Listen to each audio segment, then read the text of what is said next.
Good afternoon. My name is Barb Malera. I'm a member of the team at Harvesting History. Harvesting History is an heirloom seed and bulb and flower and vegetable and herb plant company located in upstate New York. Today we're going to be talking about lifting, which is the quote-unquote technical term, lifting dahlias, cannas, and gladiolus in the fall so that you can save the bulbs and replant them in the spring. We're going to start with dahlias, and the first thing I want you to be aware of is that little dahlia tuber that you put in the ground in the spring is now a massive root. So what you want to do is, you do not want to do this. You don't want to get in close to the stem in order to begin to dig this up, or you will cut right through the roots. What you want to do is get a good 18 inches out from the stem, and you want to begin to dig like that. You're going to dig a circle all the way around this plant, and then you're going to lift it. For the purposes of this video, I'm going to start with a little bit easier one, which is its sister right here. And as you can see, I'm a good foot out from the stem. It's a baby one. It's littler than its Machunga sister. And I have dug a circle all the way around. Then I'm going to gently, with the strongest of the stems,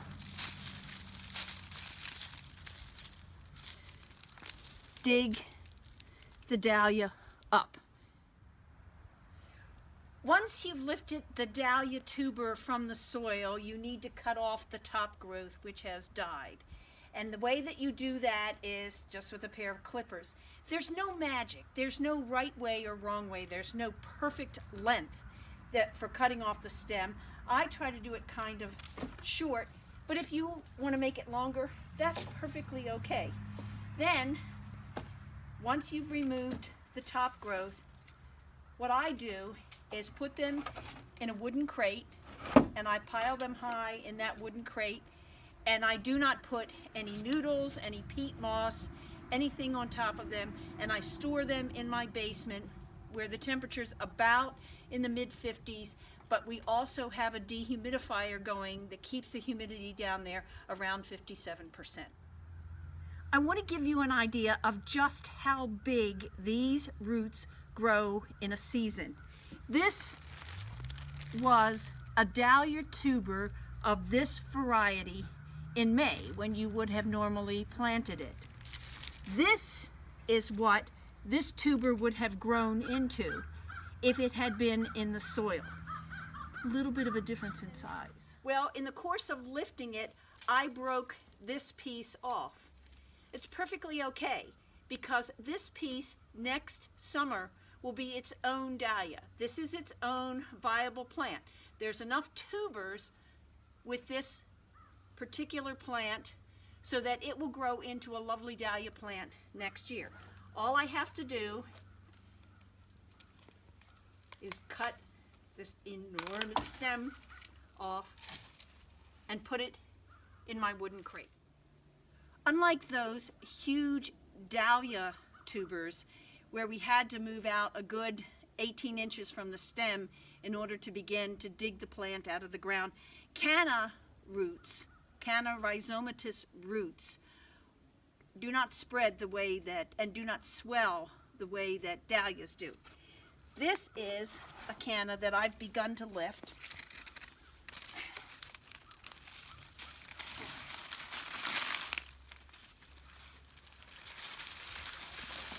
And this guy has really spread this year. It must have liked where it was. So, what we have from this single plant is 1,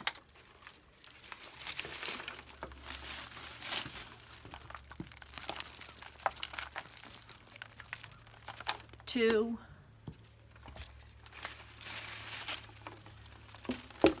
3, maybe 4,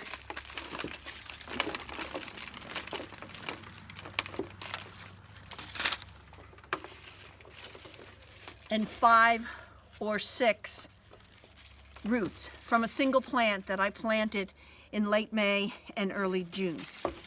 What you're going to do with these, as you did with the dahlias, is take off as much of the soil as you possibly can, and then just cut the top growth on this one, just this big top growth. Leave these secondary leaves and throw them into your wooden crate. Again, let's go through this. With this guy, I'm going to remove the main stem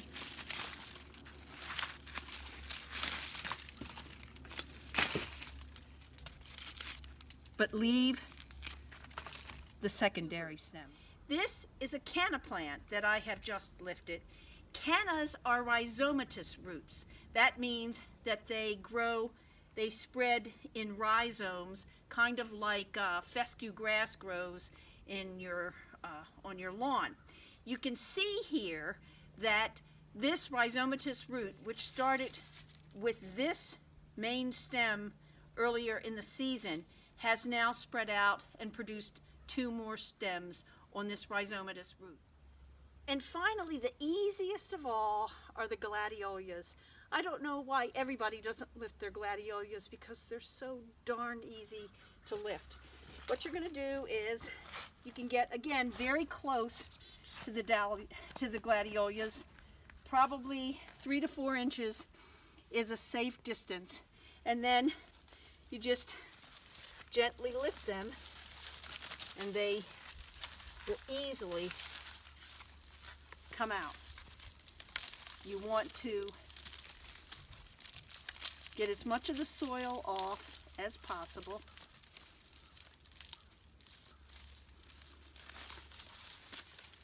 Look at the size. When you buy these in the store, you don't see gladiola bulbs this size. These are gigantic. What you do is, and again, there's no magic to the length at which you cut off the dead growth. I like to do it about like that. I hope you've learned something today. That would please all of us at Harvesting History. And we'd like to invite you back to our website so that you can see many of the other very special heirlooms that we offer on an annual basis, and learn a little bit more about the company and about the history of your own horticultural legacy that we find here in America and throughout the world. So please come visit us at the website, and also come visit us at the flower shows that we attend in the spring.